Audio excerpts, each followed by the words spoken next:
Welcome back to Legalese 123, where we are covering cases across America. Hello and welcome back to Legalese 123. I'm your host, Misty K.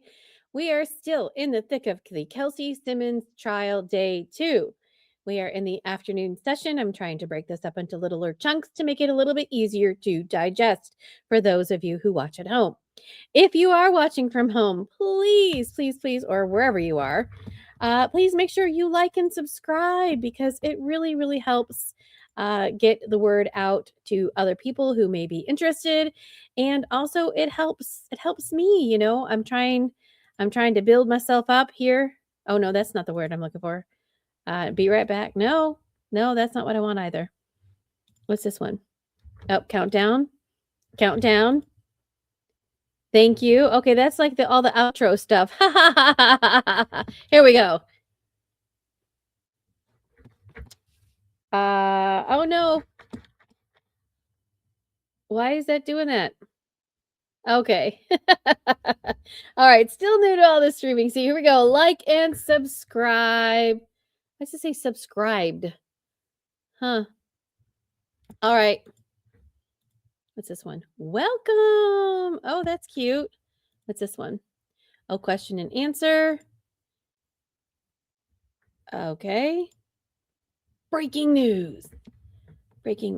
What's this guy? Oh, Santa, Boxing Day, gingerbread, and holiday. All right. Well, undo that.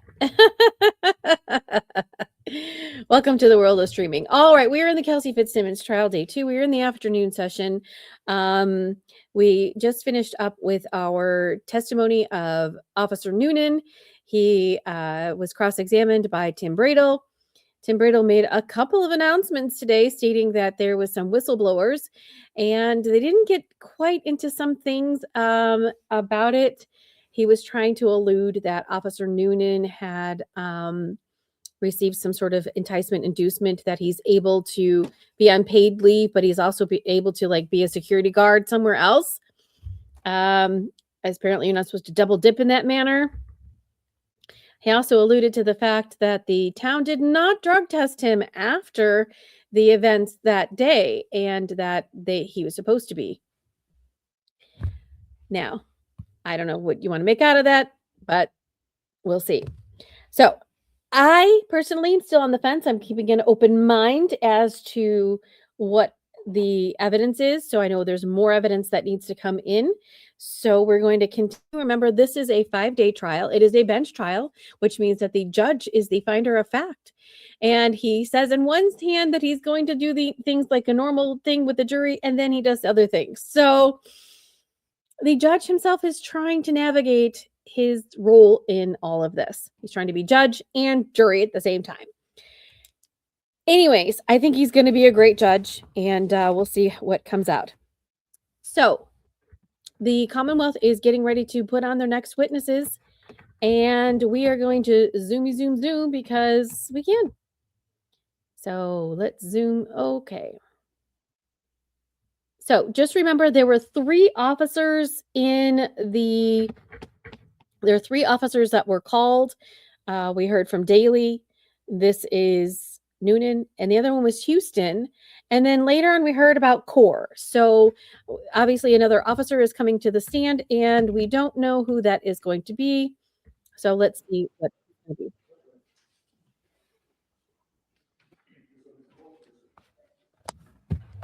All right. So now we have witness number.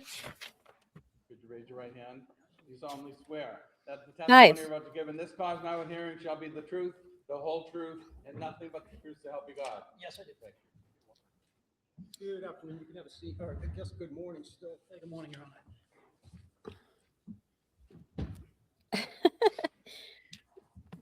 Truth, the whole truth, nothing but the truth. Sir, in a loud, clear voice, can you please introduce yourself and spell your first name and your last name?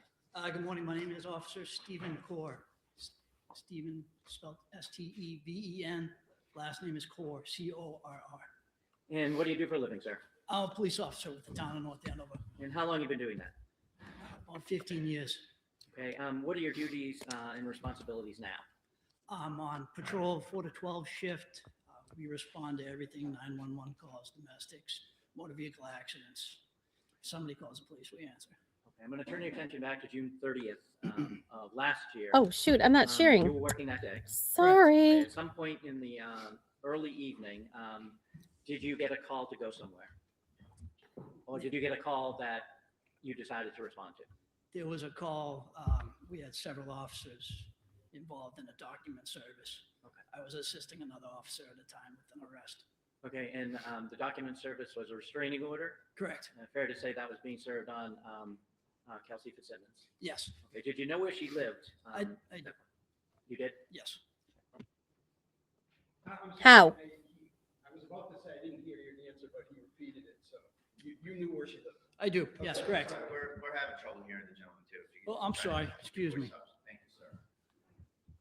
Sir, you said you were on another call, correct? Correct. Whereabouts was that? It was down the road on Waverly Road by the cemetery. At some point, did you receive information that necessitated your presence at Ms. Fitzsimmons' residence?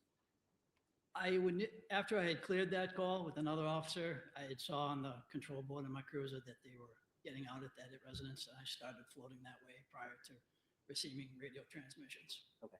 And before you got there, did you receive another transmission? I did.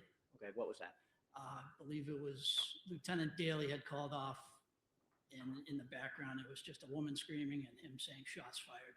Okay. And so did you head that way? I did. When you got there, was anybody else outside when you got there? There was another person in a small red car that had pulled up next to me as I had gotten out. I spoke with her briefly about somebody running down the street with a child. Okay. Had you seen that person running down the street yourself? I did not, no. So what did you do after you stopped? After I stopped, I grabbed my med bag and I radioed up to Lieutenant Daly. I said, where are you, sir? And he answered me on the radio, said, upstairs. I think he said upstairs. Had you ever been in that residence before? I have not, no. Okay. So where did you go? I went in the porch on the left side, went in through the front door. I could hear a female screaming. I think I went inside and asked her, where are they?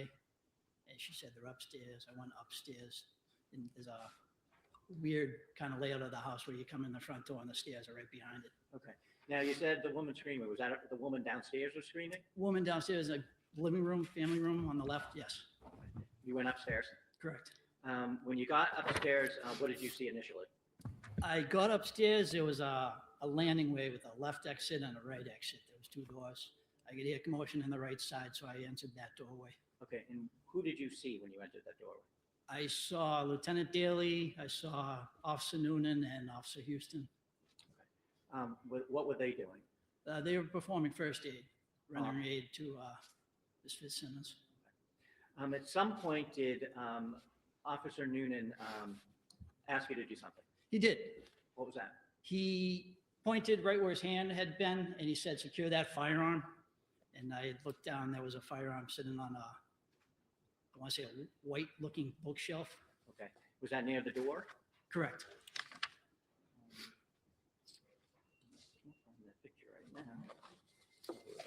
I'm going to show you what's been previously marked as exhibit number 57.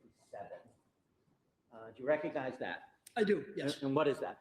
That was where the firearm was located on top of the white-looking bookshelf. I guess it's not a bookshelf, but So this is the room you entered, correct? correct, And this is the door you went in? correct. And is this the area where the gun was? That's where the gun I saw was, yes. Okay. And so you didn't know anything about the gun at the time, whether it was loaded or not, right? No, I did not. Okay, so what did you do? I had gloves on at the time. I picked up the firearm. There was a small black box on the bed. I saw that was an open box where I could store the firearm because I knew paramedics and fire department was going to be coming in there. It's not a huge room, so I wanted to get it out of the way so it wouldn't be trampled, wouldn't be disrupted or anything. I took the firearm. I looked at the box. There was nothing in it. I kind of did one of these motions to make sure there was nothing in it, put it down. I dropped the magazine out of it. And what does that mean, dropping the magazine? I hit this release button on the side of the firearm. It takes out all the bullets that are in the magazine. Okay. Bullets stay in the magazine. The bullets are in the magazine, correct? And then after that, I racked the slide, had it sideways, and I emptied a round out of the chamber into that box. Okay, so there were a magazine with a number of bullets in it. Correct. one round or bullet was was racked into the chamber itself, correct? Correct. And then did that go in the box? That went inside the box. And what did you do with the firearm itself? The firearm, I put everything in the box. Okay. And then brought it outside of the room. May I approach, Your Honor? Yeah. I'm going to show you the picture and ask if you recognize what that is. Hold on a second. So this image not on. agreed to, so it's a picture that. Okay. All right. My question was, you just answered it by your movement, was whether you wanted me to look at what was on the screen. No. All right. So you've handed him a photo. You recognize what that is? I do. What is it? It's the box that I placed the firearm on the ammunition in. Okay, can you see the firearm, magazine, and the round itself? I can. Where is the what did you do with the box after you placed the items in it? Like I said, it was a small room. The landing that was at the top of the stairs, I backed up out of that, and I put the box in the corner away where I kind of stood over it, made sure nobody messed with it as the fire department came up and down for medical aid. Thank you. I draw right off of this picture is the next exhibit. Any objection? No, Your Honor. Okay. It may be admitted. Exhibit Oh, 80, so marked. okay. I was like trying to figure out what was the problem. So what the problem was is that they needed to lay foundation for it to come into evidence. So he needed to show it to him first, talk about what it is, and then like show it to the jury. But he didn't do that.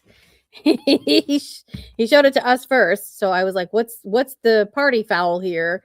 And that's it. So they just needed to introduce it correctly into evidence. You can't just like say, here's this. Do you want, and have this go into evidence? Anyways, nothing nefarious. Just I saw there was a blip in some procedural things, and Is that in the position where you had placed the box itself on the landing? Yes. You said you stood guard over it until when? so I caught that he said that box was on the bed.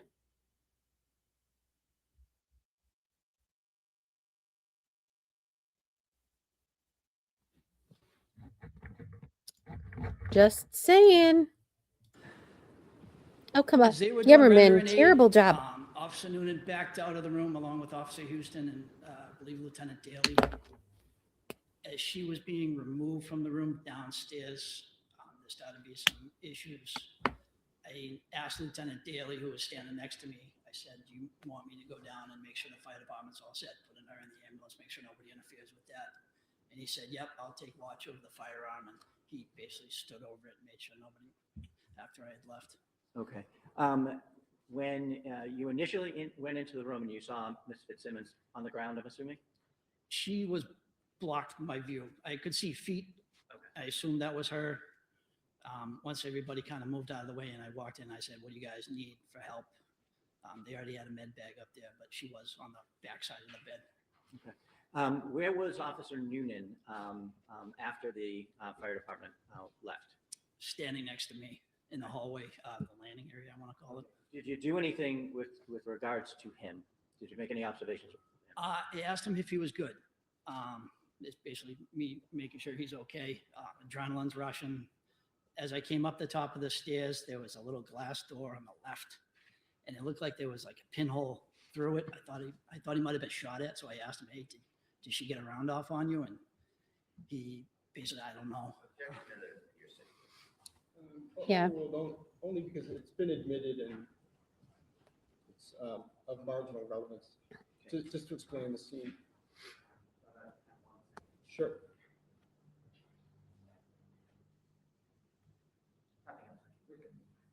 Cross? Talk about the black box.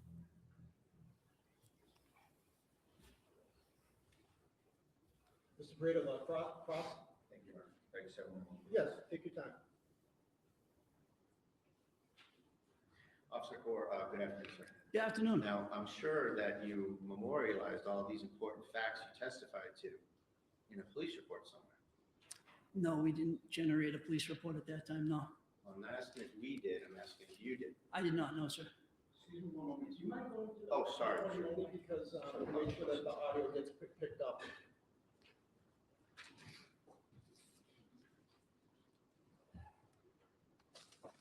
Excuse Everything me, you no testified police to was report? not memorialized by you in a police report, correct? No, I did not read a police report, no. Why?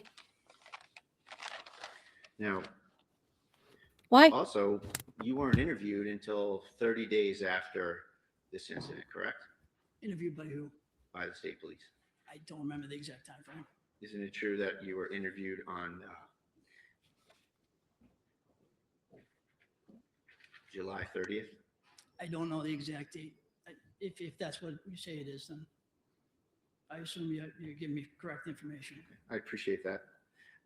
You were also working with Officer Noonan, correct? I work with him as a coworker. Did you work with him in that time interval? From when the Incident incident to the happened 30th. to July 30th, July. he's on a different shift, but yeah, I do work with him. And did you speak with him about the case? I don't recall if we did. I'm sure we had talked at some point about if he was okay. Did you speak to him about what happened at the scene? Just yes or no? At the scene we did, absolutely. We were on the same scene. Okay. And did you speak with him in the days following? I couldn't tell you. I'm sure we at some point talked. And what about prior to your state police interview?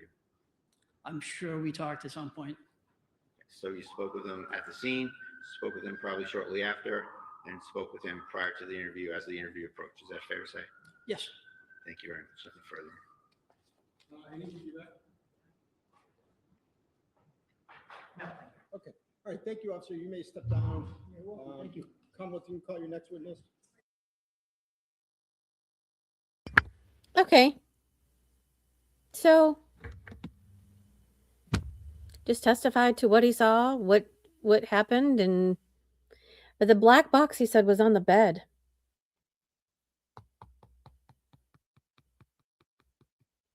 I have questions about this black box. So, all right. That was Officer Core. No report though. That why?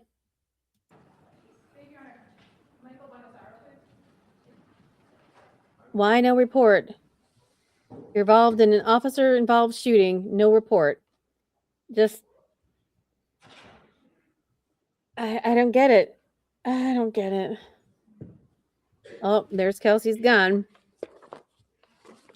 Oh, he must be Mass State Trooper. That the testimony you're about to give in this cause now and hearing shall be the truth, the whole truth, and nothing but the truth to help you God. Of course he is. Look at his hair.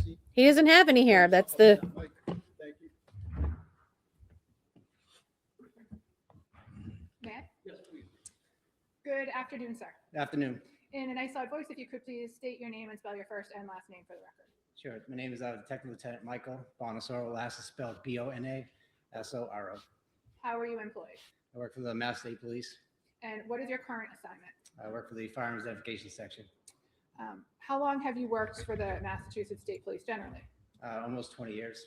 If you could give us a brief recitation of your assignments. It looks within like the a state police. baby. All assignments are what I'm doing now. Start from when you graduated from the academy, Okay. briefly. All right. So I graduated the academy in 2006.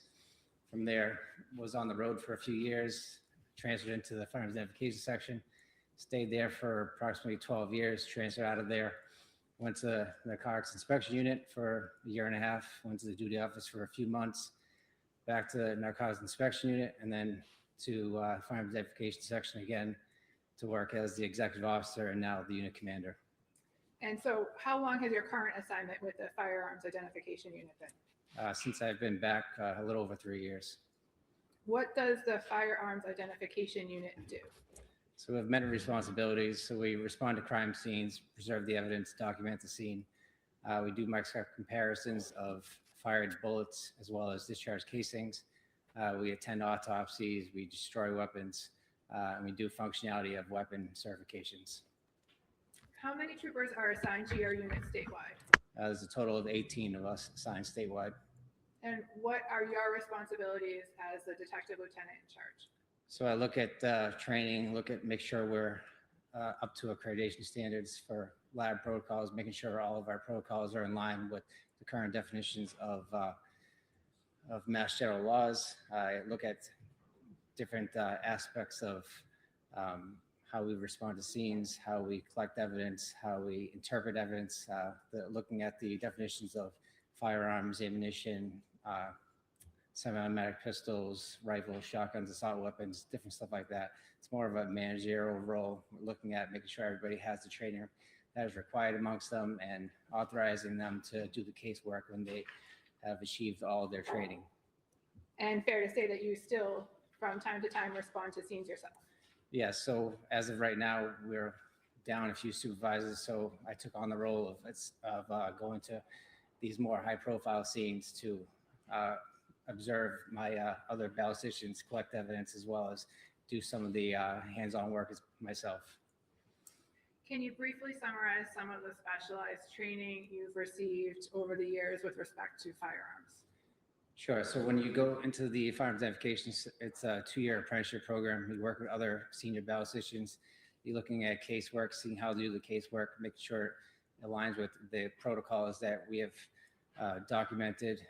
You're doing test fires of weapons, numerous weapons, analyzing ammunition, magazines. You go into armors courses, you go into different conferences to look at the field of tool marks and seeing how these tools are making these markings and how they're transferring over to these discharge casings and projectiles. So it's an ongoing process of different trainings. It's training from other examiners, see what they've discovered in the field and making sure you're up to date with all the standards.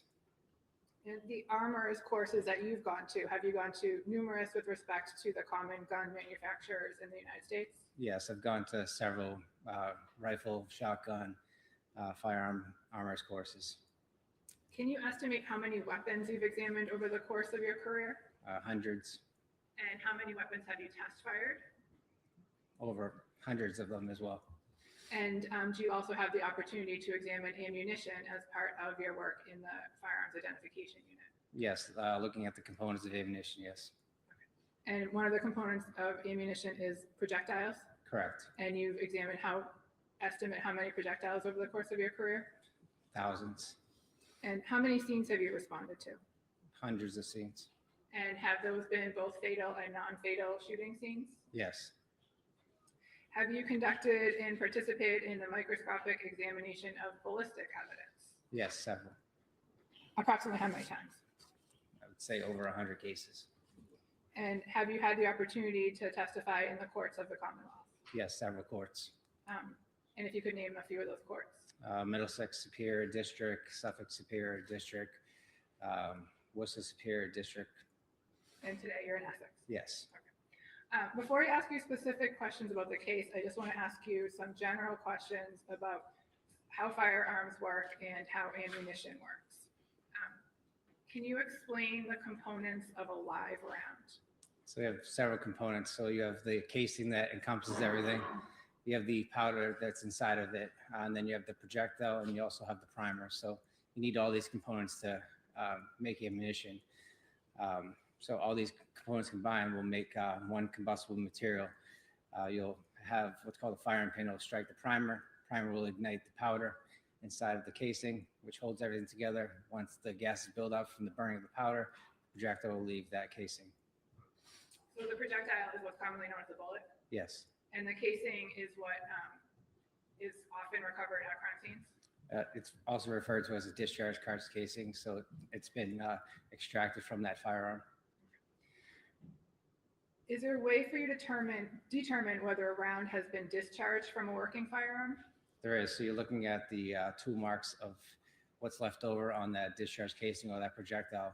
So originally, you look at the class characteristics. Does it have the same design features as that firearm? Is in regards to a projectile, is the twist going to the left or the right based on that design feature of that firearm? If it twists to the left, it would sometimes be 6, 5, 4 right twists. So you look at these characteristics, make sure they're in line, and then move forward into what's called individual markings. As firearms are produced, they're produced by tools. As tools are making these firearms, the tools are wearing away. You also have little pieces of metal that get in front of the tools, which will create unique marks. There isn't one firearm that is the same due to the fact that you'll have material that's in front of these cutting edges. And is it fair to say that when a cartridge is new or from the box, it does not have these particular tool marks you're looking for? It shouldn't have any of the tool marks. It may have some type of markings, what's called bunter marks on a discharge casing. This is from stamping that live cartridge to indicate what caliber and manufacturer of that live cartridge. Did you say what marks? A bunter mark? A bunter mark? Can you spell that for the court? It's bunter. And that's the stamp that reflects the caliber of ammunition? The caliber as well as the manufacturer. When a casing comes apart from a projectile, does it come out with velocity? It does. And are you able to determine anything about where a particular gun was fired based on where a casing or casings are recovered? You can't really determine the exact location. It should land in the general vicinity of the shooter, but you also have variables if that casing was kicked or manipulated in some way, or if it deflected off another object. And I think we just talked about this, but what does caliber refer to? Caliber is the diameter or length of that casing. I'd like to talk about a semi-automatic firearm. Are you familiar with those? Yes. And how does a semi-automatic firearm work? So it requires a trigger pull per firing of that weapon. So you pull the trigger, it will cause either a hammer or a firing pin to move forward. Will strike the primer. After it strikes the primer, it will cause an explosion. Explosion is going to cause that slide to go backwards. The extractor is going to extract that casing, which is attached to that slide. It's going to hit what's called an ejector. The ejector is going to extract that discharge casing out of the ejection port, and it's going to continue the cycle. This slide is going to move forward now because it's under spring tension. It's going to pick up that other live cartridge that's in the magazine well and load the next live cartridge. But does the user have to do something first before they are able to pull the trigger and have a projectile fire? So they would have to load either manually or with a magazine. So a live cartridge has to be inserted into the chamber. And does the slide, or does the slide have to be pulled back? The slide has to be racked to the rear, yes. Okay. And so the slide has to be racked to the rear just one time before the shots are fired? Yeah, so you have to essentially cock the firearm. So you have to put some external force on that firing pin or that striker to hold it in place. When you pull the trigger, you're going to have that transfer bar or that trigger bar, whatever you want to call it, will actually drop. Will engage that trigger bar or that striker to move forward. And I hate to put it on any other faster speed because this dude talks so fast and he's got such a wicked accent that I can't understand him. And so I can't put him on any faster, even though they're just going over like background training experience and what he does when he looks at ammunition. So we're going to have to suffer. move past the aperture, which is the circular portion, and right in front of the Did you say fiber that sits aperture? in front of the chamber. So all these things have to happen, but initially you have to have a cocked firearm for it to happen. So you have to load that live. Okay, are you here to testify her firearm or Put his some firearm? External force on that slide to cock it. And is cartridge synonymous with magazine? Cartridge versus magazine. So a cartridge would seat in a magazine. So the cartridge holds the projectiles or casings in the magazine. Yes. And what part of the gun is the magazine? So it's an external piece that's inserted into a magazine well. So a user would take the magazine, enter a cartridge which contains the bullets, and then seat it in the handle of a semi-automatic weapon. So the person would load the ammunition inside of the magazine. The magazine will have a spring tension as well as a follower on top. that spring tension pushes that live cartridge to the top of that magazine at all times. That live cartridge is stripped by the slide or manipulated by putting that live cartridge in the chamber manually, but ultimately you do have to cock that weapon to fire it. I'd like to direct your attention to June 30th of last year. On that date, in the evening hours, did you get called to go somewhere? I did. Where did you get called to go? To a residence in North Andover. What information did you have when you arrived? Information I had was there was a police-involved shooting, which required a supervisor to attend the scene. And that's why you went? Yes. Okay. What time did you arrive? I don't recall exactly what time. It was in the evening hours. Did anyone else from your unit respond? Yes, I had a trooper, Chris Pierce, as well as trooper Andrew Valeri. And the three of you responded from the firearms identification unit? Yes. And what was your purpose on scene? We wanted to document the scene. We wanted to inventory all personnel that were involved in the shooting, whether they fired or not, to inventory their weapons, to account for all live cartridges. And again, is that standard procedure for an officer involved shooting? Yes. When you responded, who was on scene? There was several detectives from the Essex County Detective Unit, as well as Andover Police personnel. North Andover Police personnel? North Andover, yes, Mike, sorry. Were you directed to a particular part of the house? I was. There was a particular part on the top of the stairs where there was a firearm located in a safe, as well as a bedroom where we recovered a 2 discharge casing as well as a projectile. And did you or someone from your unit or someone from the state police take photographs that evening? Yes, we had crimes and services photograph the scene.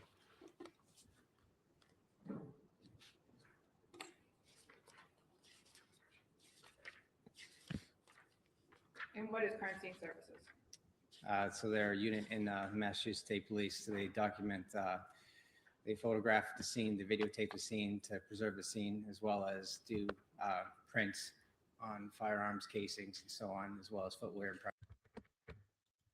What? What? I'm sorry. What? What? You take pictures? You video? What?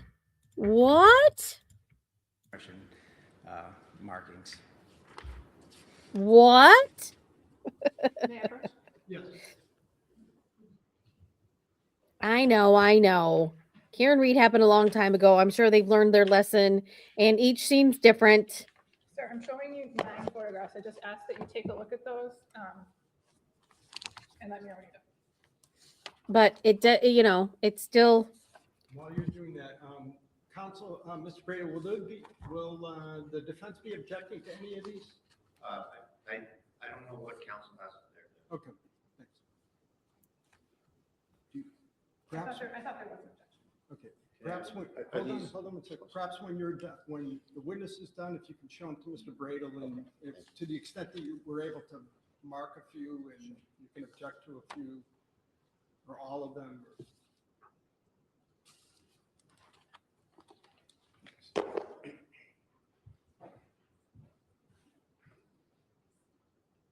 Take your time, Mr. Bradle.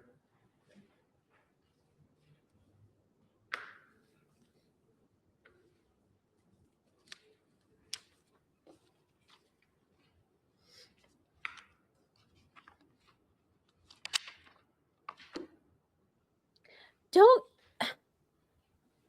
Mr. Cameraman, you're not supposed to zoom in on them until they've been admitted, you dum-dum. What is going on with the cameraman? It could be pictures of Kelsey. There's no objection. No objection. Okay, let's have Mr. Lane mark those individually. Why weren't they previously marked before the witness came in today? Whatever. Exhibit 81 somewhere. Exhibit 82 somewhere. Exhibit 83 somewhere. 84, so marked.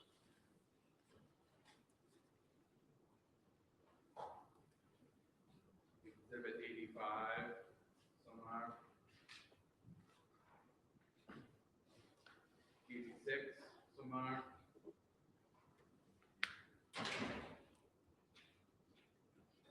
87, so marked.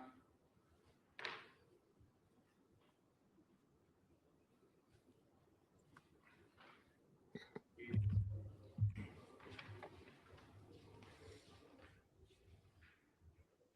Sir, I'm showing you first what's been marked as 81.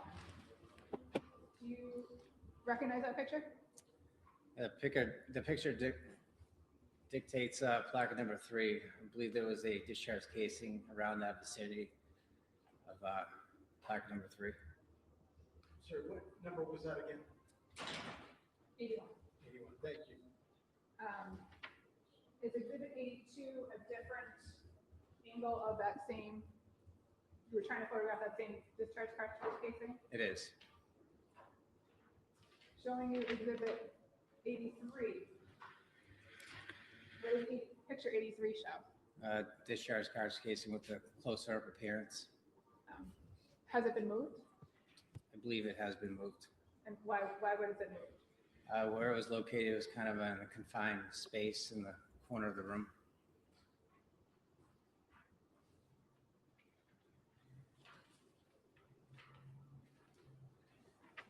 Showing you exhibit 84. Do you recognize exhibit 84? Yes, it's where a spent projectile was recovered right above the air conditioning unit inside the curtains.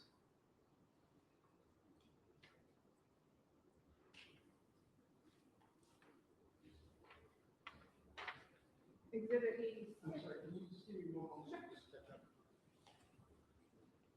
Do you need the picture? Yeah, do you mind putting that back on?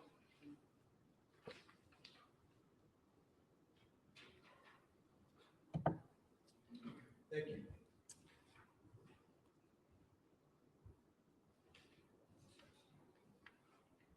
What does picture 80, exhibit 86 show? It's a close-up picture of plaque number 4 of that spent projectile that was recovered in the curtains. And showing you exhibit 87. What does exhibit 87 show? The projectile from plaque number 4 that was moved for a close-up photograph. So it's taken from the air conditioning unit and moved for this photograph? Taken from the curtain and moved on, I believe, the bed, and taken a photo of it. Is the curtain over the air conditioning unit? Showing you exhibit 89.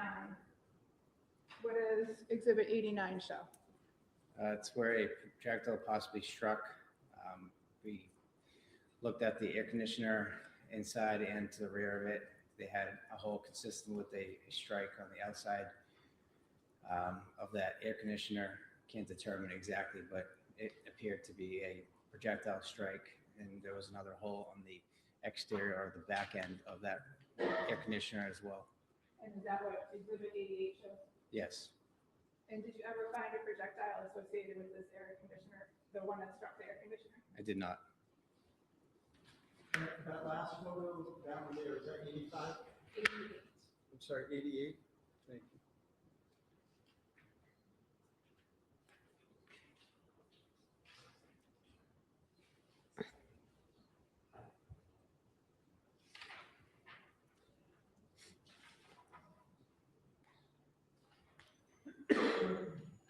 Detective Lieutenant next showing you exhibit 76. Do you recognize what's depicted in exhibit 76? It appears to be another discharge cartridge casing by placard number 1. And is exhibit 77 a close-up of that discharge cartridge casing? It is. And what did you do with the discharge cartridge casings and the spent projectile that you recovered from the scene that night? So all pieces of evidence were documented, where they were located by placard number, the time of location, who recovered that evidence, and any particular features of that discharge casings, the head stamps or bunch of marks. So you collected the evidence and documented it, fair to say? Yes. And is it, in summary, fair to say that you recovered 2 discharge cartridge casing and 1 spent projectile? Correct.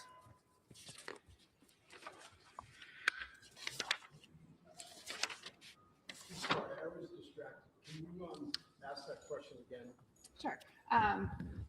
In summary, is it fair to say that you recovered 2 discharged cartridge casings and 1 spent projectile that night? That's correct. Thank you.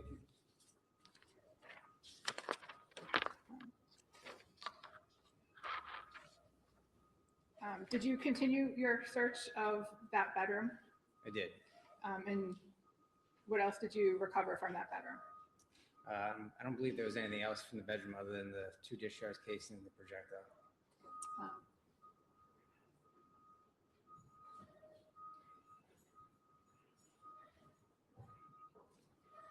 Someone's May I backing up. approach, Your Honor? Yes. Did you say no? No, he can't approach.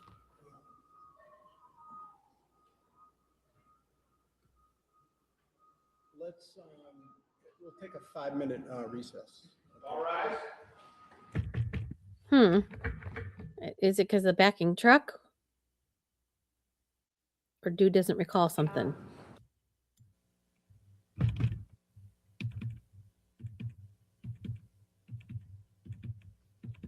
All counsel and the defendant are present. Okay, you may continue, counsel. Thank you. Detective Lieutenant, is it true that you took possession of a number of firearms the night of June 30th, 2025? I did. And whose firearms did you collect? There's 2 North Andover Police Officers firearms and another firearm that was recovered at the top of the stairs at the residence. And the 2 North Andover police officers, was that Tim Houston and Patrick Noonan? Yes,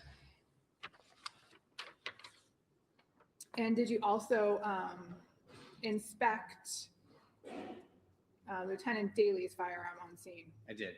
And what did you determine with respect to Lieutenant Daly's firearm? He had, Well, I'm sorry. This almost only happens in barns. But the window's open over here, which is what we need for, because of our HVAC, but I'm having trouble hearing. Do you mind closing that? Sorry, and you're gonna have to repeat those last question and answer. I didn't.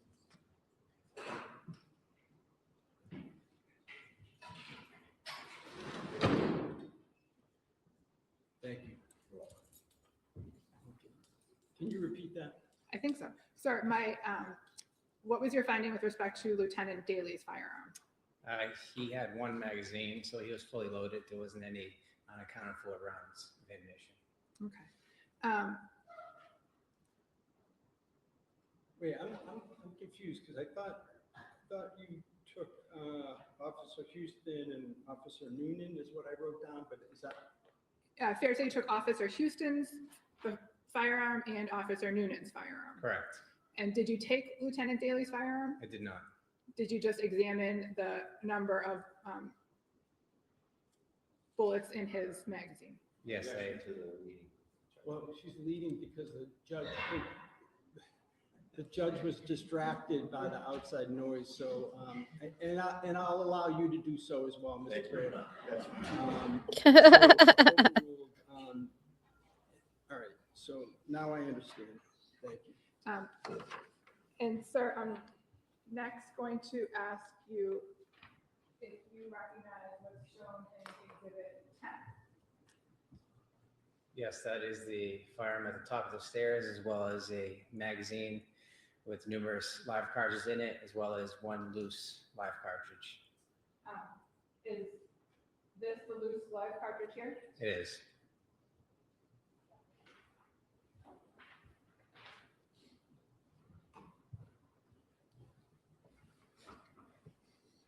I'd like to ask you about your major findings in this case. Based on your training and experience, did you conduct microscopic analysis with respect to the projectile and cartridge casings that were recovered from the bedroom of Phillipsbrook Road? I did. So I test fired all 3 weapons and conducted a microscopic examination of the class characteristics as well as the individual markings that were left behind from the firing process.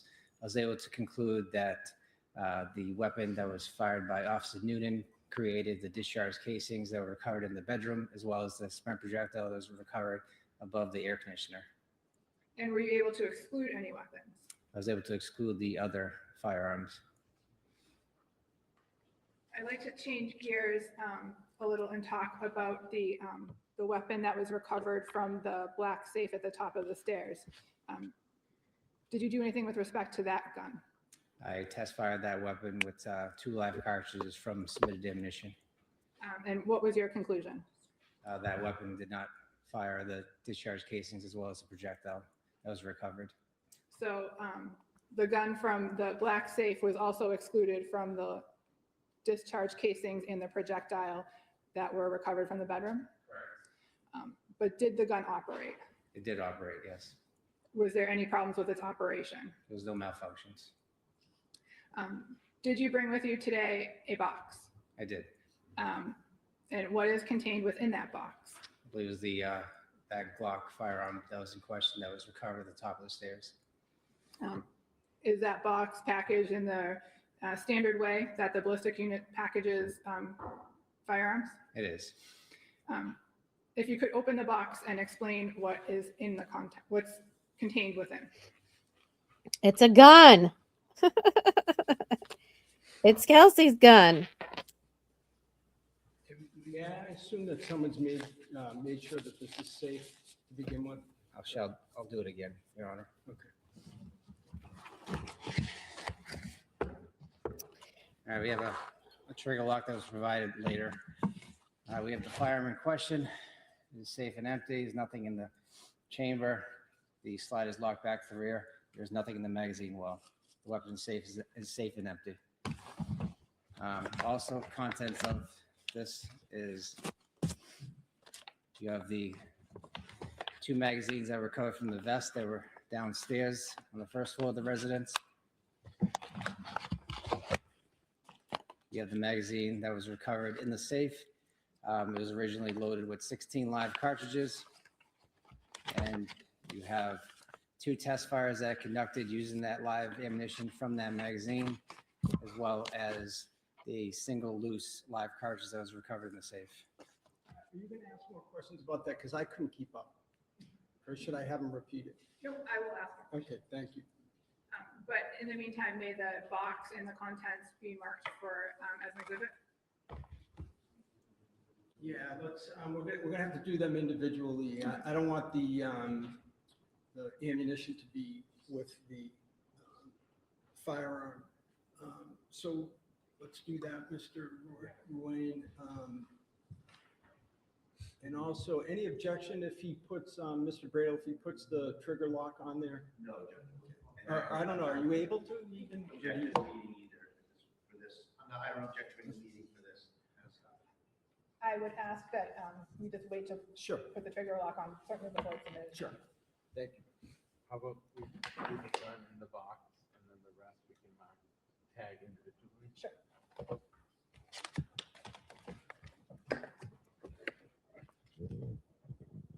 Exhibit 90 would be the firearm, Your Honor, in a box.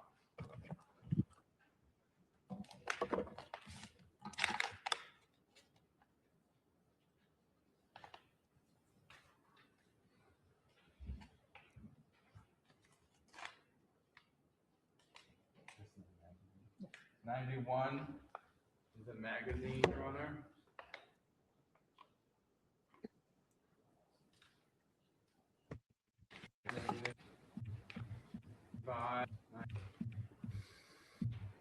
What was the total capacity of that magazine? 17 live cartridges. And is that how many live cartridges that weapon can hold? That's how many cartridges the magazine can hold.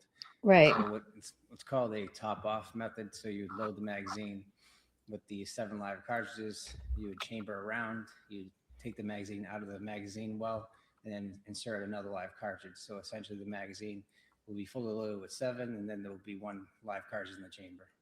So you said 7, not 17. My apologies. No, I'm asking, that's a question. You mean 7, right? Not 17? The magazine is 17 live cartridges capacity. 17 17. is the capacity. Okay.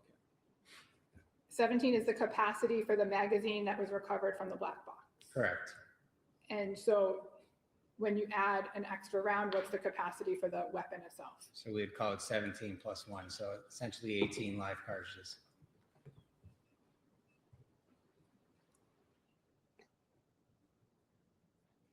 Where's Officer Noonan's gun?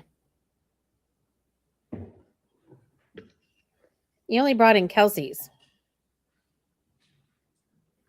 So getting back to that, in that black box, in this,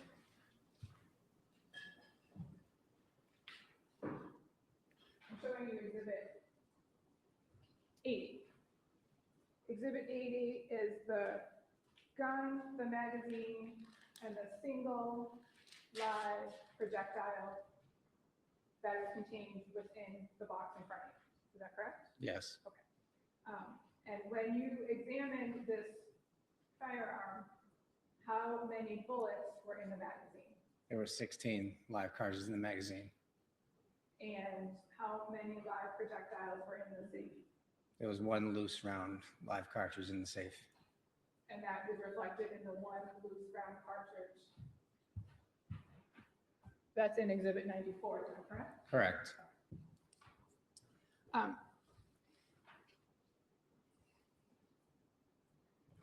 Are you familiar with the term dry fire? I am. What's that mean? So you are cycling the weapon without a live cartridge in the chamber. So all the same steps are going to happen. You're going to cock that weapon. It's going to have that trigger bar or that striker be sent to the rear. It's going to be held in tension by that trigger bar. When you depress the trigger, it's going to create that trigger bar to drop. The firing pin is going to move forward through the aperture and potentially strike any live cartridge that's in the chamber. And what happens if there's not a live cartridge in the chamber? So you'll hear an audible click. With the court's permission, may Detective Lieutenant demonstrate? Any objection? No. Demonstrate A dry fire with no projectile in the weapon at all, no projectile particularly in the chamber. Yes. So if you could stand up and demonstrate. Right. Again, there's nothing in the magazine well, nothing in the chamber currently. So the weapon currently is cocked. We've moved the slide forward, still in the cocked position. You still have that trigger bar, it's moved backwards. And then when you pull the trigger, you'll hear an audible click because it's releasing that striker. That striker is going to move forward and hit where the aperture where the firing pin would protrude. So you'll hear the click. And then in order to reset it, so right now you have a dead trigger, it's not going to do anything. Again, pull the trigger, audible click. And that's what you'll hear. If you have nothing, if it's halfway, you'll have a click as well. So if it's not all the way chambered, it'll click as well. So what we call it is out of battery. So the weapon is locked to the rear. You'll have the slide forward. Now the weapon is battery. So you have an enclosed live cartridge. There's nowhere for that live cartridge to go when it's fired, but out the barrel. And I'm sorry, the term that you used, batteried? It's out of, so once the live cartridge is loaded, that weapon is now in battery. So you have the breech that is right behind that live cartridge. So when you fire that weapon, an explosion is going to happen. So you're going to have the firing pin is going to hit that primer. Primer is going to ignite the powder. Powder is going to build up gases. Projectiles are going to go down simultaneously. You're going to have an explosion, which is going to cause that slide to go backwards. The extractor is in contact with that live cartridge. It's going to rip that discharge casing out. It's going to hit the ejector, which is pretty much a metal rod, and it's going to eject out this ejection port. which is right here. There's an ejector right in there. An extractor is like a little claw that's attached to that rim of that live cartridge or that discharge cartridge after firing and pulling it right out. All in one function, and then that slide is going to go forward and load the next live cartridge. Thank you. So based on your training and experience, would you hear that click if there was a loaded magazine in the weapon, but no bullet in the chamber? Yes. And based on your training and experience, what would happen if the gun was cocked and there was bullets in the magazine and you pull the trigger? If there wasn't any live cartridges in the chamber, nothing would go off. You'd have a click, but nothing would go off. And then how would you get a bullet to go into the chamber? You'd have to physically, manually load that bullet or push that slide forward to load that live cartridge from the magazine. May I have a moment, Your Honor? Thank you. No further questions. Okay, well, that was effective about how to use a gun. Okay, Mr. Bradle, how are we going to counteract this?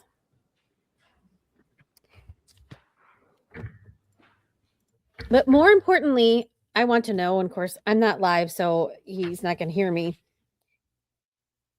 There was the 2 discharged bullets, and then there was a casing that belonged to Officer Noonan.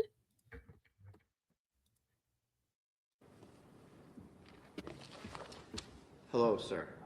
Not a bullet, a Afternoon. casing. Lieutenant Detective Bonasaro, do I have that right? Detective Lieutenant Bonasoro. Bonasaro, nice to meet you. We have never spoken before, correct? Correct. So what's a head stamp on a cartridge? It's the indicator that tells you the caliber and the manufacturer. Was that something that you took note of for all the cartridges in this case? Yes. And I want to, and you can. All right, people. All right, gun people.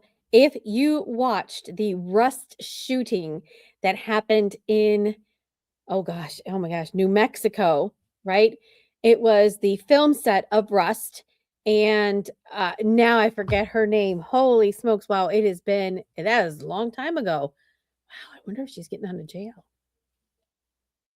Long story short, the Rust trial, where the props person had brought live ammunition to set and had put it into the gun that Alec Baldwin was using in his set.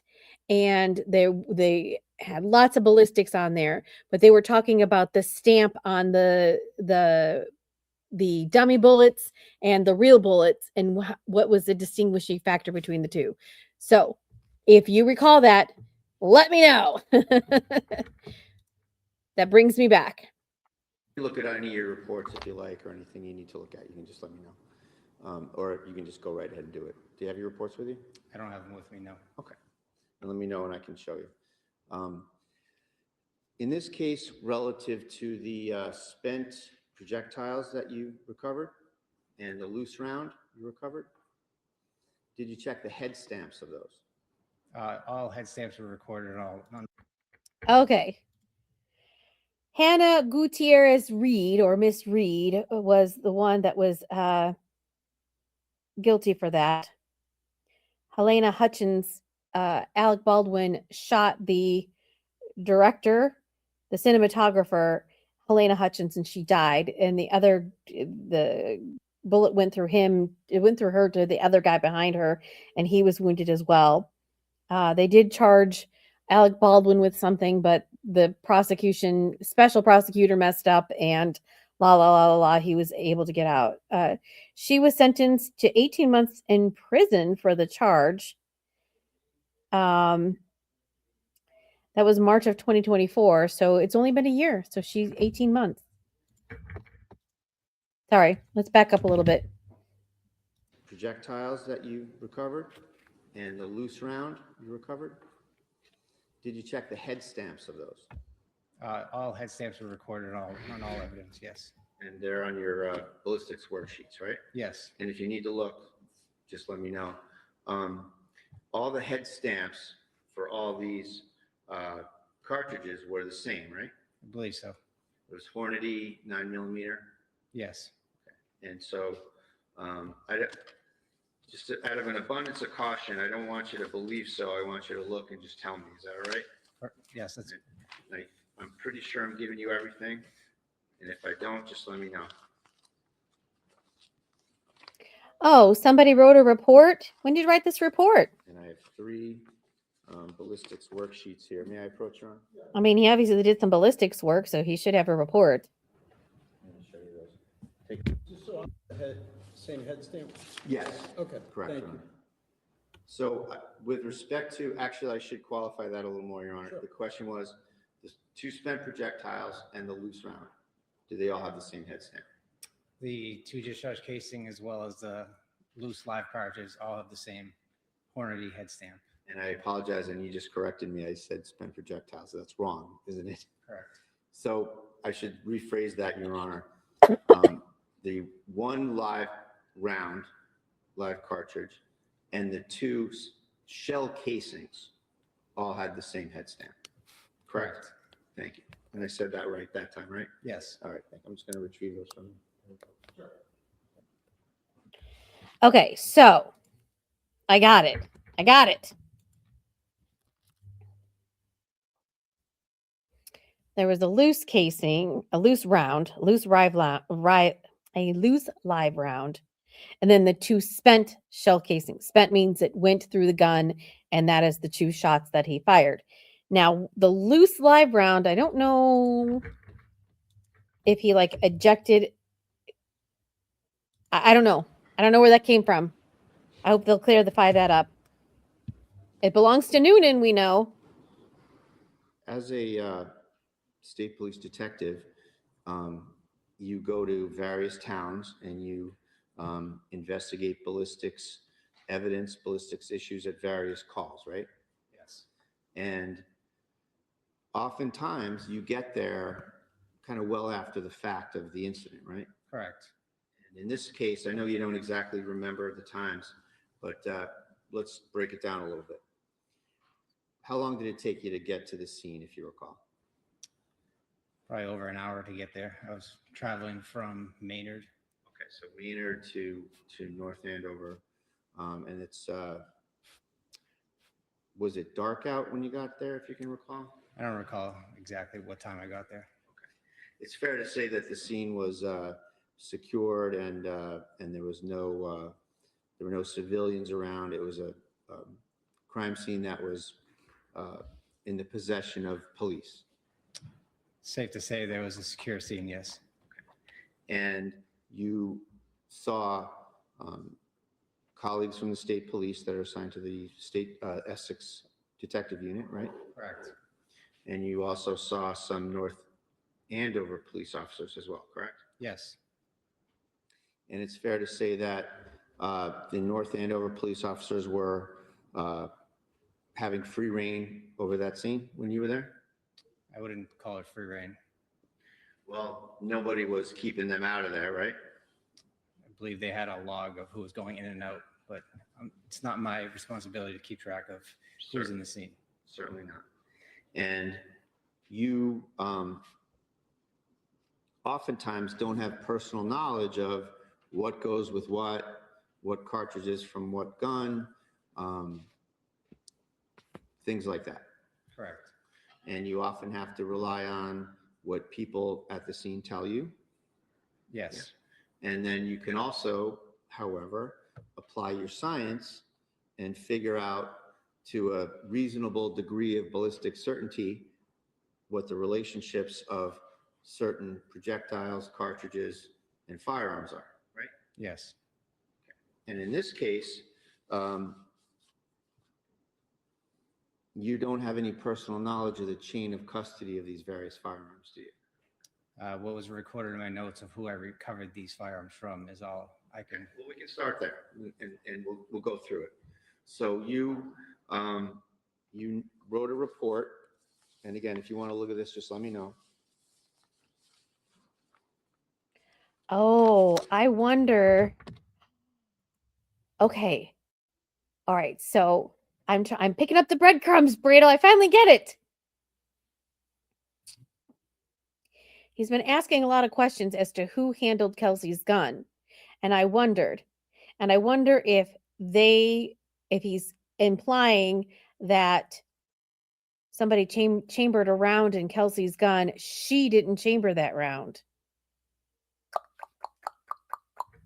Okay, we'll see. We'll see.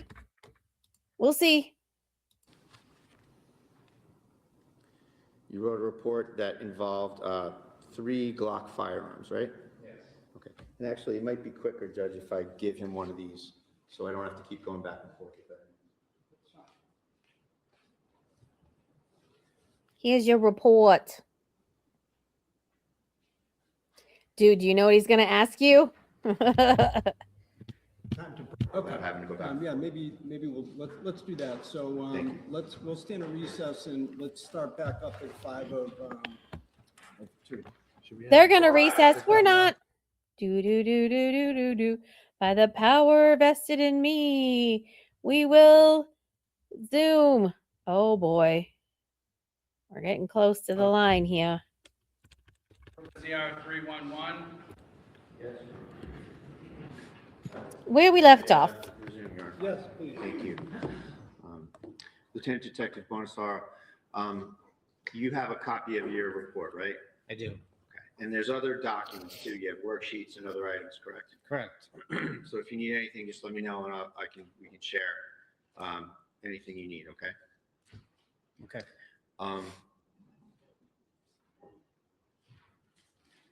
I can't go fast because this guy speaks really What is meant fast. by chain of custody of an item? Who has actual custody of that particular piece of evidence? It's moved from one location to another or one person to another.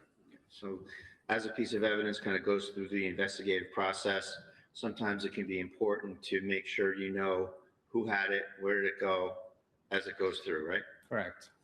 And in this case, it's fair to say that you don't have personal knowledge of a lot of the chain of custody here. I have personal knowledge of who I received the firearms from. Right, okay. And we'll go through that. And I'm not questioning, in terms of chain of custody, you and the state police going forward from when you left the crime scene. I want to ask you some questions about chain of custody at the scene, okay? Who did you get, and again, you can refer to your report here. Item 1-1 is a Glock 47, and we'll just use the last 3 numbers of the serial number, 269. Who did you get that from? What was the item number again? 1-1, Your Honor. Thank you. Yep. And the last 3 digits of the serial number are 269. Thank you. And so that gun, and again, you can look on your papers, anything you want. Do you know who you got that from? If I could see my notes, the Sure. worksheet notes Yep. from the crime scene. Sure. I thought you gave it to him.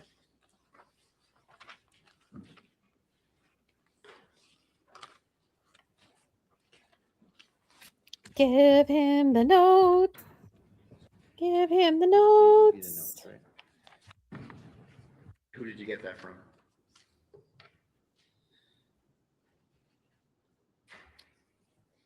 It was received from Detective Lieutenant Michael Davis. Okay, and who's he? He works for North Andover. All right. And do you know whose gun that is identified to from the incident? Based on the serial number, I was told it was Officer Noonan's weapon. Okay. And are there some notes in that packet you have there from you that indicate that Chief Gray had that gun for a while? Yes. And what are the indications that, how did Chief Gray come to get Noonan's gun? I was told that he had custody of the weapon and he unloaded the weapon at some point and he put the live cartridge that was in the chamber back into the magazine. Okay, so Chief Gray is manipulating Noonan's firearm. And I mean the word manipulating in the physical sense. Yes, this is what I was told. And then it goes to who? Lieutenant Reardon, was it?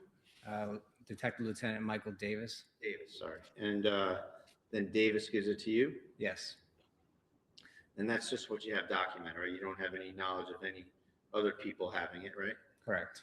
Presumably Noonan had it since it was his firearm at some point. Presumably. And, all right, so that's 1-1. Interesting. Item 1-2 is a box magazine from item 1-1, correct? Yes, And it's got 16 cartridges in it, and the capacity is 17, right? yes, And so you say right in your report, from item 1-1, so it's the magazine from Noonan's gun, right? yes, Then 1-3 is a little different, isn't it? yes, You write there, one removable box magazine from, but then you didn't fill in who it's from, right? yes. That was an error on the administrative portion of the report. And just so we're clear, this is your report. Correct. Yes, Okay. So it was never noted where the 1-3 is from, correct? In terms of the gun.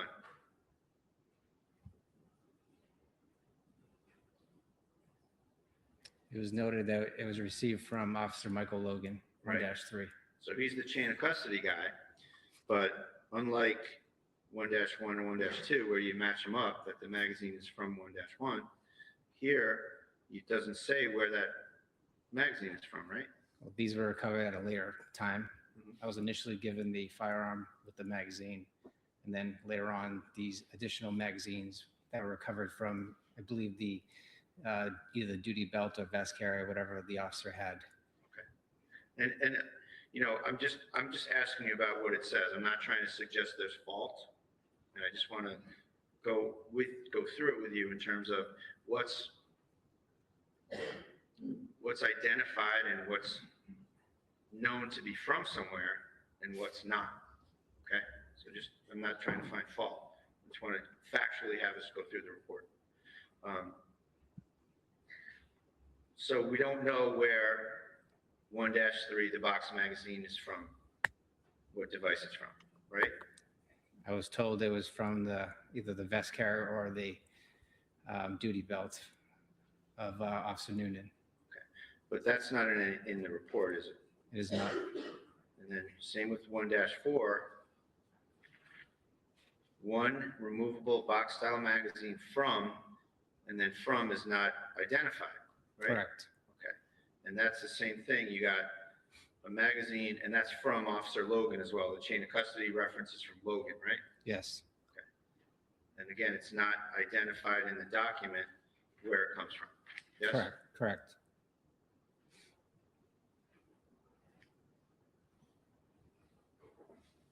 Then 1-5 is another Glock 47. So it's just to cut to the chase. All three guns you have are Glock 47s, right? Yes. And that's a semi-automatic firearm that was, to your understanding, issued to the North Andover Police. Yes. And each one obviously has its own serial number, Correct. but otherwise they look the same. Yes.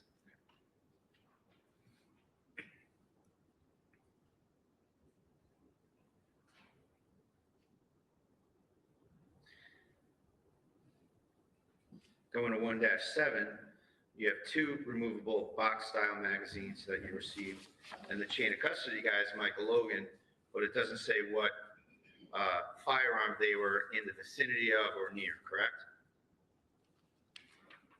So as I entered the evidence, it was associated with the firearm. So as I went to the next firearm, whatever is below that firearm is associated with that firearm. So all evidence below it will be associated with the firearm until I mention another firearm. Okay, so that's your procedure, right? Yes.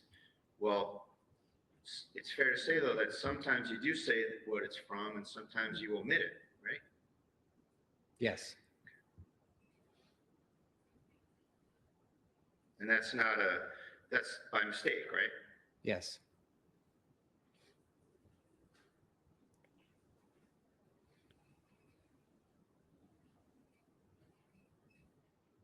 And then you have 1-9, which is another Glock 47. Last three serial number is 315, right? Correct. And that is associated with who? Is Officer Kelsey Miss Officer Fitzsimmons? Fitzsimmons, yes. And then you have a box magazine 1-10, right? Correct. And you do write from that item in this particular instance, from Correct. 1-9, from Miss Fitzsimmons' firearm, right? Yes. And then you do 2 removable box style magazines from a vest carrier on the first floor. Yes. And it's fair to say that after item 1.8 from Michael Logan, that's the last reference to the chain of custody person you received items from, right? Correct. So from 1-9 to 115, you don't reference who you got the items from, right? Well, I physically recovered that evidence. Okay, so you had it Yes. from the scene, like from the floor or the bed or wherever? Correct. Okay.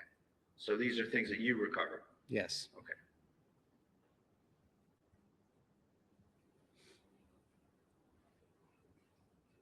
Then we get to some discharge cartridges and a live cartridge, 1-12, 13, and 14, right? Correct. And they're all, as we went over, they're all head stamped the same, right? Yes. And then you have 115, the last item, is a spent projectile. So like a bullet, a spent bullet from above the air conditioner. Correct. And you recovered that yourself. Yes.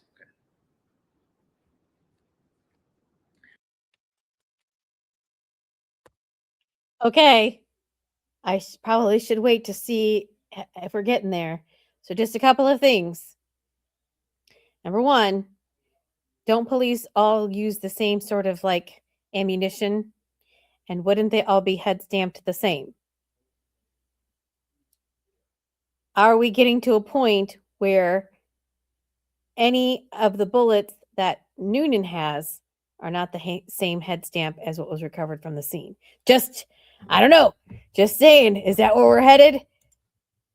My mind is going there only because of the Rust case. I got schooled on that. Now, with respect to the live cartridge, the discharge cartridge at 113, and the discharge cartridge at 114, it's fair to say that you applied science. I'm going to just keep it vague for a second. That you applied some science to the 2 discharge cartridge casings, right?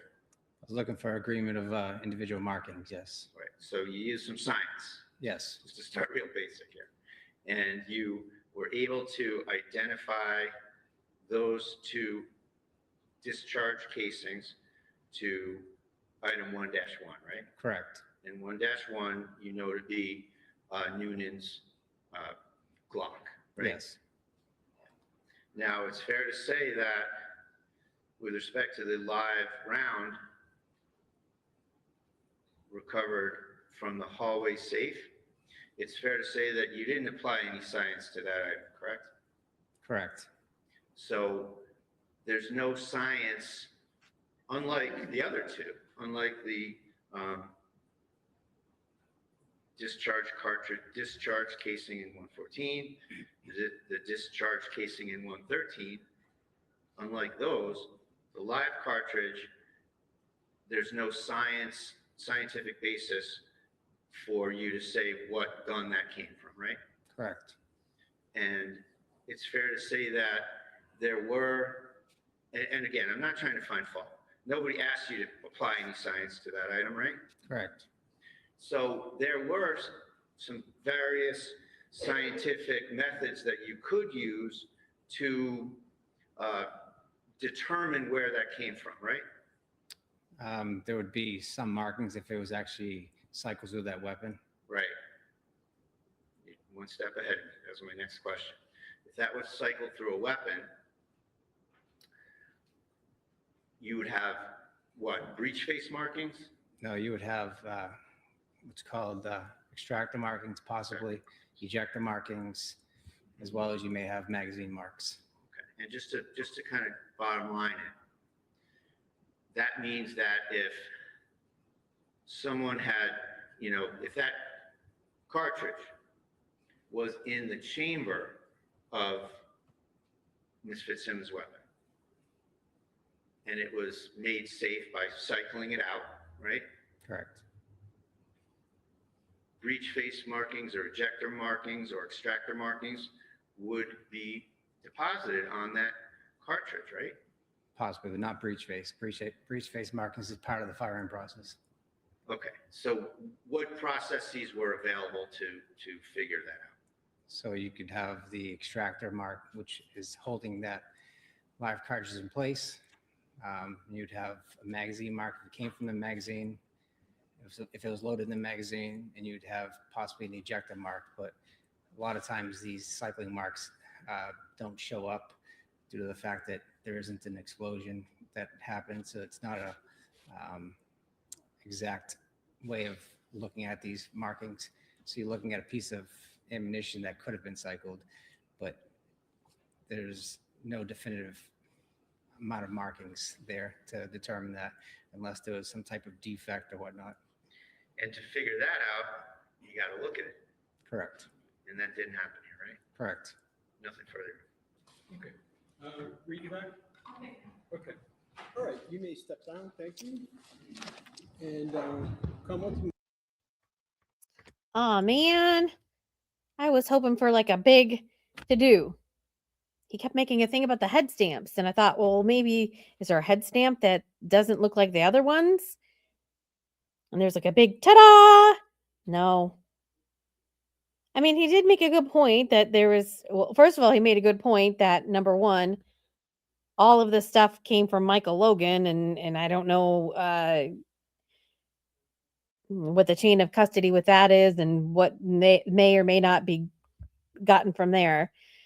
Did state that there might be ejector marks or marks on the casing that came out of Kelsey's gun, allegedly. So I'm not really sure. All right, so we're going to go ahead and stop this. There's 1 hour and 22 minutes, and I know that they're going to continue on. So remember, we're making short snippets. So we'll move on to the next one. Thanks for watching. Thanks for watching Legalese 123. If you like what you saw, please like and subscribe for more content.